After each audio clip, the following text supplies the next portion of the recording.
All right, hello everyone, and welcome to this new player's guide for Marvel Snap. So, just some things and tricks you want to be thinking about and considering while uh, learning the game, growing with the game in Marvel Snap. First thing to talk about is this news section here, the bottom right corner.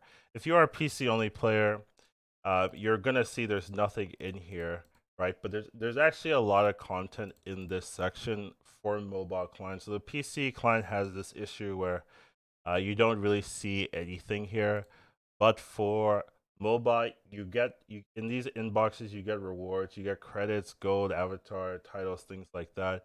And in the news section, you get to see the patches, you get to see events that are popping up. So if you're a PC only player, you definitely want to take a look at this game in mobile, see if your account is missing some rewards in your inbox or some events that you can participate in. So that's something for PC only players that you might not know.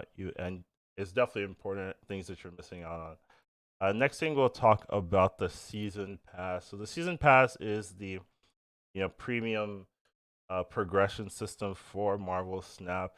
You do get some things for free, but there's also a lot of things, variants, gold, credits, whatever, that you don't get for free unless you pay. Now, in terms of whether you should decide to pay or not, I actually will say that the rewards that you get for for paying are not actually that important. You might be losing like maybe a week or two of progression. What is important, something to think about for progressing, is actually the card they give you. This is actually one of my pit peeves of Marvel Snap, is that they do put really powerful cards in the season pass track. And for example, this one is no exception. Zabu, very, very strong card, very, very playable. So when thinking about whether to get the pass or not, especially if you're a new player or a low spending player, I would say look at the card first and foremost. All the other rewards are secondary and not even that important. But look at the card, see if it's a card you think you're gonna want to play with or would play with now, and then use that as the deciding factor of whether you want to get the pass or not. I would say don't really focus too much on the rewards track, because the cards, if you don't buy them, they go to the hardest or the rarest pool in the game, and it's hard to get the cards in a reasonable or a quick or even reasonable time frame. Paying from is really the only way you're going to get them in any reasonable way. So that's really the most important thing. All the other rewards are really secondary when it comes to the pass. So just keep that in mind. Look at the card, see if it's a card you think you're going to be using in the future. And you do have a week or a month or so to figure it out. Here you have 2 weeks left to figure out whether you want it. So you do get to see other people play with the card first, and then uh, based on how popular it is, how meta it becomes, right? You can make your decision at the end of the time frame, so you don't have to make these decisions day one, day two. You can definitely wait, see if it ends up being good, and then make your decision. Next thing we're going to talk about is the mission reward. The missions are the one requirement I'd really require for you as a new player, to just make sure that you're always doing your missions. So you get 2 new missions every 8 hours. You can see it just ticked over, and um, over time, right? Over 24 hours, you get 6 missions. So if you have 6 missions already and the time takes over, you end up losing that six. So every 2 hours, you'll get an easy mission and then you'll get a hard mission. Easy missions end up being um 50 credits, and then hard missions end up being 100 credits. So that's 150 credits every 8 hours. So that's 650 credits a day. So it's actually a very important uh progression, most likely the most important way of progressing in this game. So if you want to play this game, you want to do it in a reasonable and healthy time frame, just always make sure that you're completing your missions. They don't take too long. They end up completing themselves a lot of times. There are some that do require some focus on them, but most of the time, as long as you're just playing games and stuff like that, these quests tend to finish themselves. So that's just something to keep in mind. Always make sure that you're completing your missions. Next thing, we have the shop. So the shop's a really big um deal, really, where you're gonna be making a lot of decisions. So we have this welcome bundle. I would say this bundle is an okay bundle to get. You're paying $3, you're getting 700 gold. It's not an 8x value. They're kind of lying to you. This is more like a, like a 2x, 3x value. But regardless, it is a decent bundle to get if you do want to support the game, want to progress a little bit. Here, this is also a bundle. I would say it's acceptable. So for $5, you normally get like 400 gold in currency. Here, you're getting a little bit extra gold, plus you're getting the extra credit. So this is the type of bundle I would say is good enough. Definitely something to think about, something worth. Here, next up, we have this Devil Sword bundle. So you see, we have gold price instead of currency price. Gold price is definitely very important, right? Because these gold is something you can farm in the game, where money, you have to farm outside of the game, that kind of. But if you look at this conversion rate, it's 4 to 5, right? So it's a 1.25 conversion. That's kind of how you want to think about it. So when you're getting spending 4,000 gold, you should normally get 5,000 gold, 5,000 credits return, which is what we are getting here. But that means that you're not getting anything extra, no extra credits, no extra gold for spending this gold here. So basically, it means that the reward for this bundle has to come in the other rewards here. And how I look at things, avatars don't have any value to me, right? You don't have to use them. Titles as well don't really have any value to me. Same thing with boosters. They also don't have any value to me. So all of these have zero value in my eyes from a progression standpoint. Variants do have value, right? Those are pretty cool. Those you can in your game. So the variants do have value. So here I would say this isn't a good bundle unless you really like this variant. If you really like this variant, you're a Dino player and you like this particular skin, then yeah, I would say this is a good enough bundle to buy. But in terms of a progression system, you're not getting anything special from this bundle. You could just spend, 5,000, 4,000 gold here, and you're getting the exact same amount of credits here. So they're not really giving you premium, anything really good. So that's kind of how I look at these type of bundles. I have to be getting a little bit more, a little bit extra from the bundle to think it's a good enough bundle for me to use my on.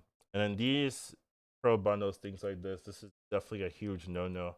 Kind of a scam bundle. You're paying $100 for credits, nothing else. It's really not a good deal. I don't recommend this one. Now, following on, we do have these daily offers, daily rotations here. Now, this one is kind of a depends answer here, whether you should be spending your gold uh, on the variants. So you look at some of these variants, right? 700 gold. It's actually kind of hard to farm gold. You end up getting a little bit more than 700 per week. So anytime you buy these 700 variants, you are losing like a week plus progress of gold. Maybe less than a week, but let's say about a week progress of gold. And the 120 ones, it's a little bit more. So you have to kind of think, are these variants something that I will be using for the foreseeable future? Really cool, really enjoy, right? So some people are, just only care about progression. And if you only care about progression, then these are a huge no. They don't really help you progress that quickly. They're definitely not good from a progression standpoint. But the game's meant to have fun. And if you really like this Gamora skin or something, really want to play with it, then I would say go for it. I'm not gonna say don't ever buy these, but I've bought a couple of these myself. But from a progression standpoint, these don't help you. So if you're a new player, you're only focused on progressing, at least initially. Maybe later down the road, you might change your stance on how you want to focus on progressing. But for new players, things like that, I can't really recommend getting any of these variants. They don't really help in a good progressive way. So that would be my thoughts on it. Yeah. Here, fast upgrades. I would say that for most people, this is not a good idea. There are some cases where I can recommend fast upgrades, but especially for people that are watching videos like this, it's most likely not gonna apply to you. So the people that can use fast upgrades are people that just focus on completing the missions. They don't really play the game. They just complete the mission, and that's about it, right? So, because they're completing all their missions a daily, they're gonna have a ton of credits, right? They're gonna be getting their credits, da, da, da. But since they're not actually playing the game that much, they end up not having that many boosters, right? So, you get boosters the more you play, but if you're not playing that much, you actually don't get that many boosters. So for the people that only do their missions, don't really focus on getting boosters, I would say once you hit the credit cap, which is currently 10K, you can't actually collect your missions, right? If you're over 10K and you try to collect your missions, it's gonna tell you, hey, you're over the credit cap. But then you don't actually have a way to reduce that your credits because you don't have boosters. So for those people only focusing on completing your missions, don't really play enough to farm boosters, that's where I would say, yeah, okay, you guys can use the fast upgrade for. But for most players, 90%, 90 plus percent people that are watching this video, you're probably playing a little bit more than that. You're probably going to have an excess of boosters, and boosters are something you can farm infinitely. So you can always farm boosters, but you can't farm credits. That's the problem here, where boosters, if you want more, you can spend 30 minutes, get more boosters. Credits, if you want more, you can't really do that. You can't really spend 30 minutes to get like 200 credits. So that's why this isn't really recommended for most, because they're gonna have excess of boosters but not excess of credits. So for those few players that only complete their missions, don't really play enough to farm boosters, you can use, and you're at the credit cap, you can use the fast upgrade. For everyone else, most players, I can't recommend this at all. So that's my thoughts on that one. Then here we have the credit system. So you get 50 credits every day for free, and then you can also transfer your gold to credits.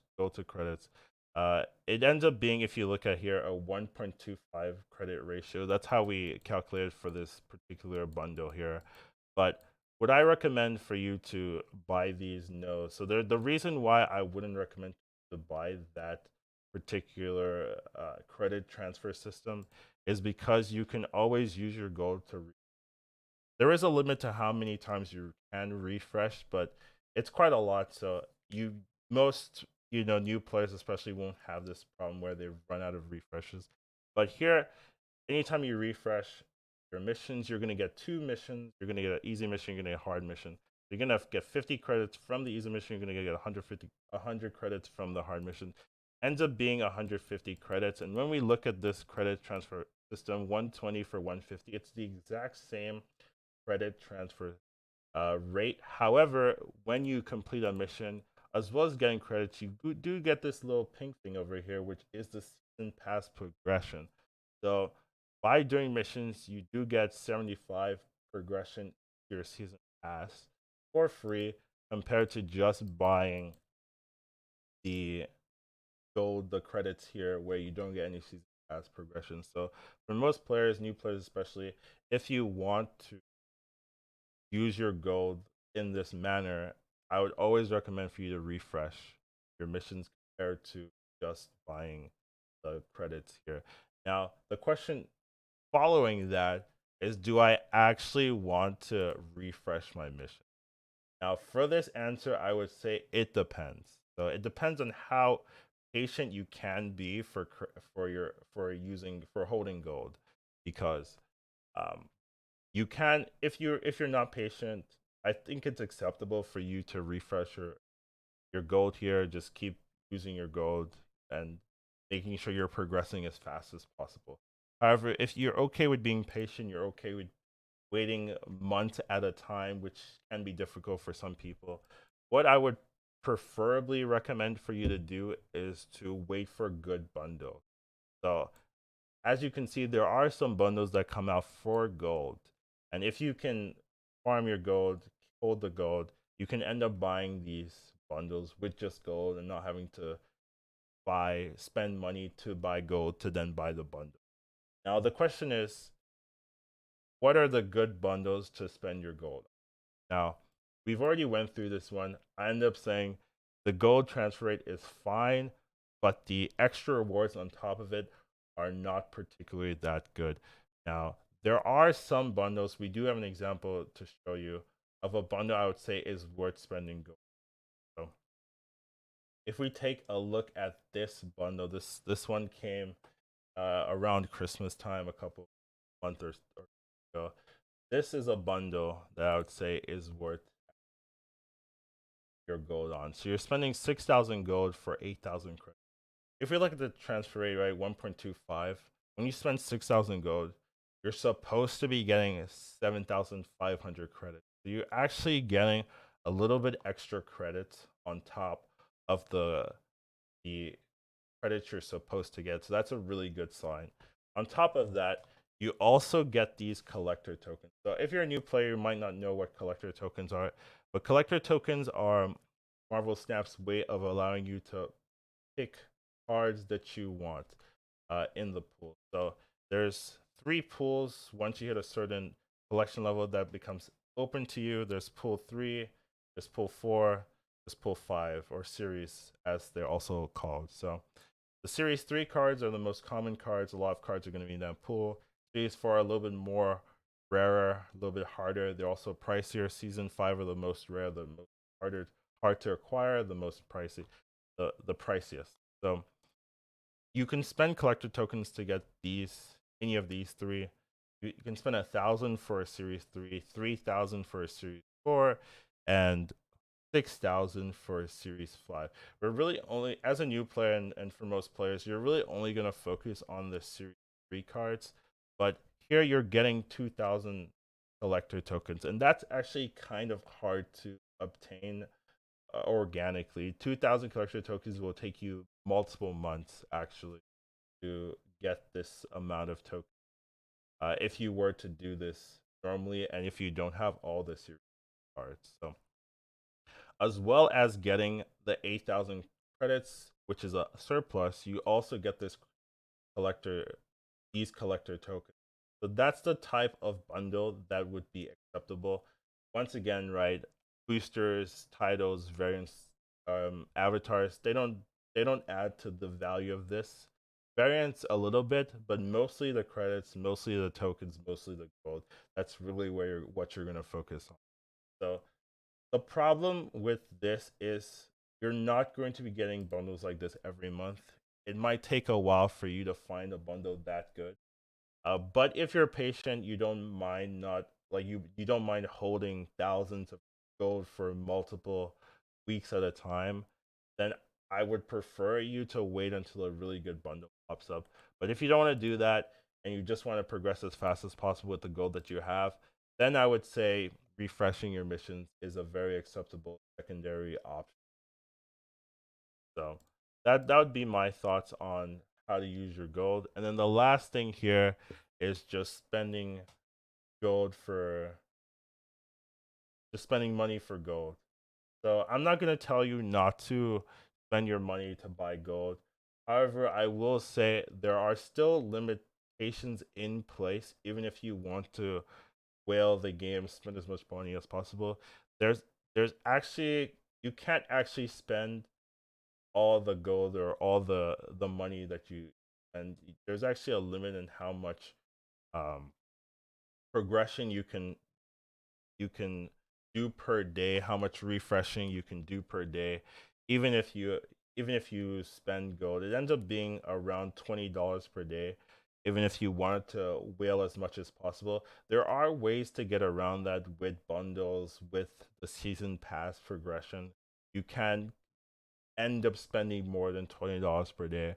But traditionally, if you're doing everything basic, you end up being limited to around $20 per day, even if you wanted to progress. So even if you tell yourself, okay, I'm going to spend as much money and get all the cards in a week, that's actually impossible. You can't actually progress that fast, even with infinite money. That's something very different, I would say, compared to other games, where usually you're not limited to how much money you can spend. In this game, you are limited a little bit, where you can't progress infinitely.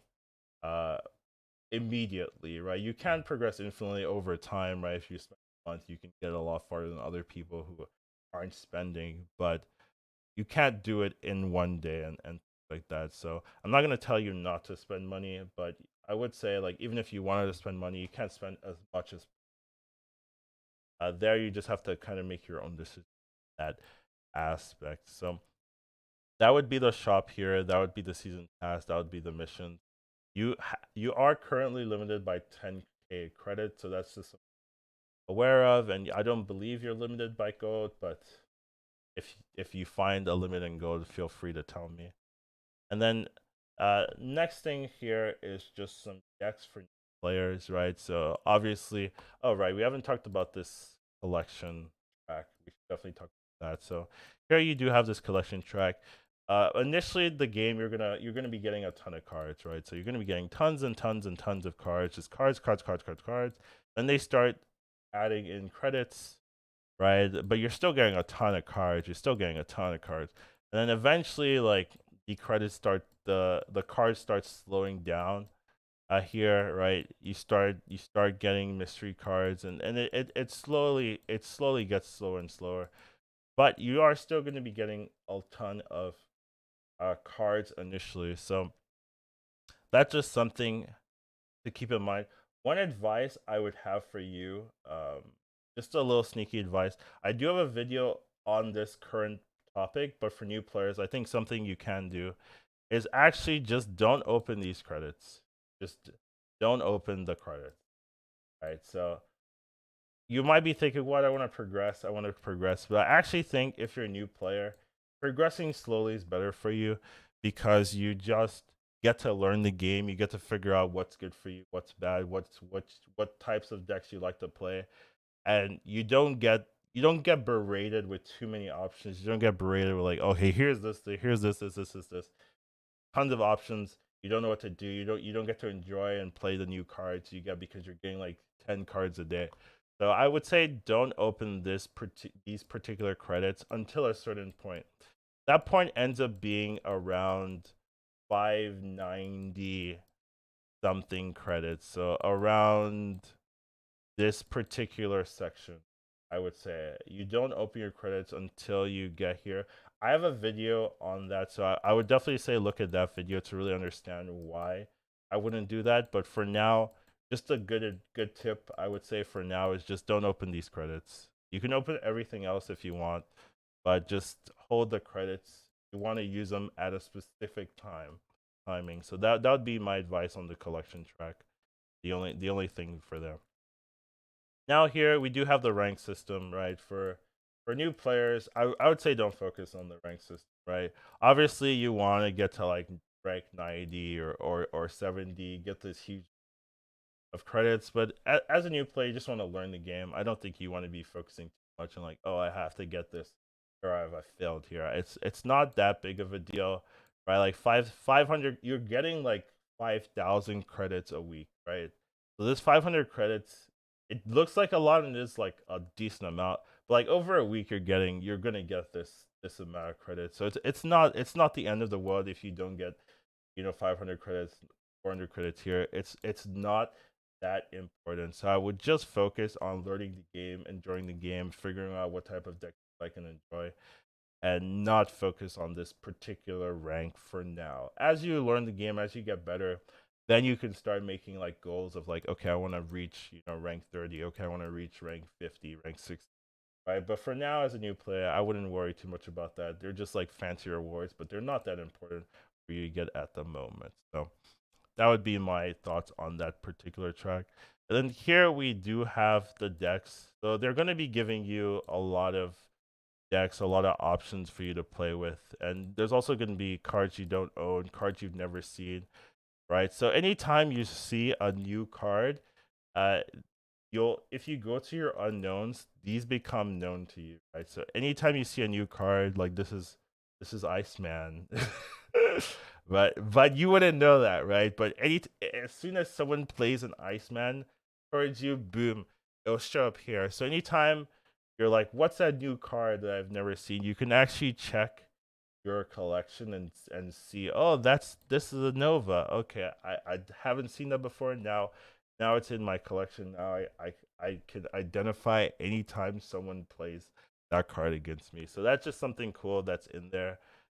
It's kind of funny because I know exactly what these cards are. This is Human Torch, this is Mbaku, right? This is Quinjet over here, right? So as you play a game, if you make a new account, you're like, oh, I know this is best. Like you'll be able to identify all the cards, but for new players, a lot of these are gonna be completely random to you. You're not gonna know the outlines of these cards, right? Dagger, Luke Cage, right? They're not gonna be very knowledgeable, but as you play a game, you'll start to recognize the images, recognize the cards, and you'll be able to identify lots of things.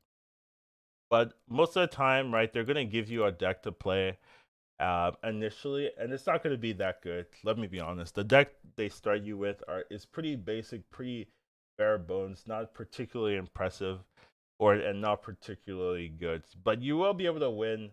You end up fighting a lot of bots initially, so that's a curtain remover.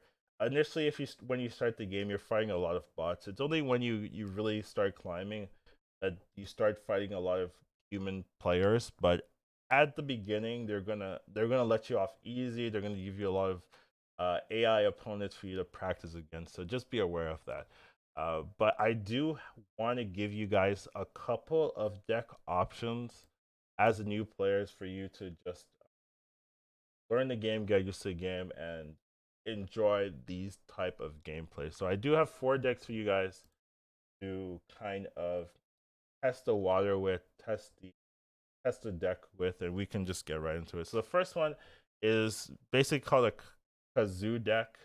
It's Zoo from Hearthstone, but Kazar is like the main engine of it. So you end up running a lot of 1 drops. So that's the real power of this deck.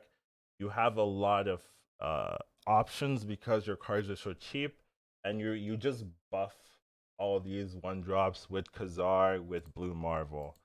Um, so another little trick is you do have this Angela card, which is a very strong card. Every time you play a card here, you get 2 power. You have this Nightcrawler, which you can move. So you want to play Angela, then you play Nightcrawler. On top of it, you buff this card, and then you can move this away and play more cards on top. You have the Sentinel for just having a stable hand. Bishop gets buffed every time you play a card, and since you have all these cheap cards, after you play the bishop, then you can play all the cheap cards and buff the bishop up quite a bit. Then this buffs all your 1 cost cards, this buffs every card, and then this is just a nice alternative win con. If you don't draw Kazar or Blue Marvel, you can play Iron Man and really pump up a lane. And then we just have like really good 1 drops here. I think Electra in pool 1 is absolutely underappreciated. Being able to kill a 1 drop late in the game is very strong and can really disable people's compositions. And another cool tech I have that a lot of people might not play is Iron Fist. Iron Fist actually has a lot of ways that you can surprise people. You can move cards to locations that people can't really expect, and you can just kind of surprise people with an Iron Fist. So I would say those are the 2 like unique things in this deck. But this is just a very good, I think one of the strongest archetypes in pool 1, and even moving forward to pool 2 that you can work with. So this is just a very strong, very good deck.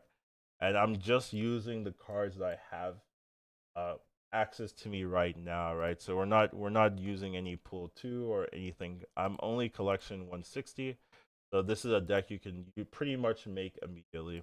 The next deck we're going to talk about is an ongoing deck. So this is really just focused on ongoing cards and just good base cards. So ongoing is cards that, while on the field, they have their effects. So something like Iron Man, your total power is doubled. Something like Blue Marvel, your cards are stronger. Things like Mr. Fantastic, your additional locations have power. So this is just a ton of ongoing cards. And then some good, powerful cards. I think Angelica is really strong in pool 1, where it just gives you a lot of power for cheap. And then Electra is a good tech card that you can sneak in very cheaply to win lanes and things like that. So this is just a very stable, very strong, ongoing deck if you want. Right, so I definitely say make all four of these decks I'm gonna show you, and then try them, see which one you like the most, and then just stick with that. That's the next option that you can try here. Third one we're gonna have is an on reveal deck. So on reveal is like Battlecry in Hearthstone, where you play the card, then the effect triggers. So here the main linchpin is Odin, where Odin will trigger the on reveal effects of all the other cards at the location that you play the Odin in. So you just want to have some really strong on reveal effects, and then you can play the Odin. Cards like White Tiger, which adds 7 power, is really strong. Cards like Ironheart, which gives three friendly cards plus 2 power, so you're getting 6 power, is also really good. Wolfsbane gets 2 power for each card you have here. So um, anytime you can set up a really good combo, then you play the Odin on top. You can really surprise people and make huge numbers, really good synergy. Once again, I still have this Electra. Once again, I still have Angelica. I think they're really strong. But overall, this is just an on reveal deck. So definitely try this deck out, see how you like it, and see if it feels you. And then the last one will just be a Dino deck. So Dino deck main linchpin is this card, Devil Dinosaur. You get +2 power for each card in your hand. So you really want to keep a large hand with this deck. The way you can do that is cards like White Tiger, they'll give you a card. Cards like Moon Girl, they'll duplicate your hand. So this is a really important card for this deck where if you don't have a lot of cards in your hand, you can play Moon Girl and double it. You can play it last turn on turn 6 to buff up your Dino after if you play on 5. So it's a really powerful card. Then we have some tech options where with Cosmo, and we have Sentinel for draw, we have Cable for draw. There's another draw here, Mantis, but Mantis is kind of a hard card to play because you have to predict exactly where your opponent's gonna play if you want the draw. And also as a new player, that's a little bit too much um, things to think about in the game. So I wouldn't put this card in a particular deck. You can put it in if you want to try it, but for this particular deck guide or deck suggestion, I don't have it in. And then we do have some weird like tech cards, right? So Scarlet Witch, you can change the location. That's kind of a tech card. It's a good card, but uh, it's more like you have to think about what locations are bad for you and then adjust. And then we have things like Cosmo, which can deny on reveal abilities. So that Odin deck we talked about earlier, this card could shut down completely if played in the right. So you just have to be careful um, with how you use these cards. Some things I want to mention for some of these decks. I think you can add 4 cause counters in this deck eventually once you get them. I don't have them, but cards like Enchantress would fit in this deck. Cards like where is it? Shang-Chi. Where are you, Shang-Chi? Where's Shang-Chi, chat? Am I blind? Well, there's a card called Shang-Chi that I apparently can't see that would be really good. Am I blind? Jessica's played a lot. Jessica is played a lot. I think Jessica would also be good here. That's another thing you could put instead of like maybe Lizard. You could take Lizard out, put Jessica in here as well. I think that would also be fairly acceptable. So there are some like these aren't full deck guys. This is a starting point for you to make the deck and then adjust as you feel is necessary.